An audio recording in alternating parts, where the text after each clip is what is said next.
We happen to be filming this video in the middle of my annual solution-focused brief therapy training series that I call SFBT 2018 edition this year. And one of the most frequently asked questions from people going through this series is about the languaging of our questions in the session.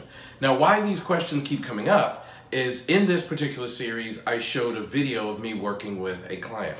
Now, this client is someone who you wouldn't necessarily consider her a great candidate for solution-focused brief therapy. The type of person who overtly would say, I don't love questions, I'm not a proponent of therapy, I'm not excited about this process. But in the session, very quickly, you could clearly see she was enjoying the process, and you can clearly see that she was responding to the questions and thinking about the questions and working her way through the process quite quickly. And then ultimately, this one conversation made a tremendous difference in her life. In fact, her doctor might even argue that it saved her life because of some of the changes that happened in her life after the conversation. And so people are asking, like, so what led to, how could someone who would not enjoy these questions or not be a proponent of therapy, how come so quickly they could buy into the process? How come so quickly they could fall in love with the therapy process and look like they were even having fun? Well, the answer to that question is actually really simple, maybe even a bit silly, but it's really simple. And it comes down to when you're doing solution-focused brief therapy, you have to use your client's language. And that switches the conversation to a conversation that the client must be compliant to a conversation that the client has co-constructed, right? So instead of something that they must be compliant to, the conversation becomes something that they are now participatory in. And that's a significant shift. You're much less likely to be frustrated by a process you have contributed to in a meaningful, real way versus a conversation that you're being forced to come along with.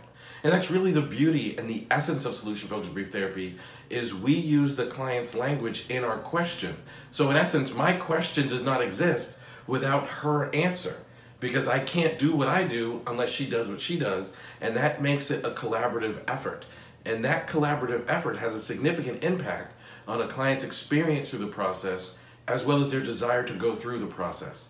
So when you're thinking about and using solution-focused brief therapy, I want you to remember that when we say it's a co-constructed process, we mean that linguistically. Your clients have to be able to contribute to what you're doing in a real, meaningful way because that will drastically increase the outcome from therapy. It will drastically increase their experience through therapy, and it'll drastically impact the way they feel from going through the conversation.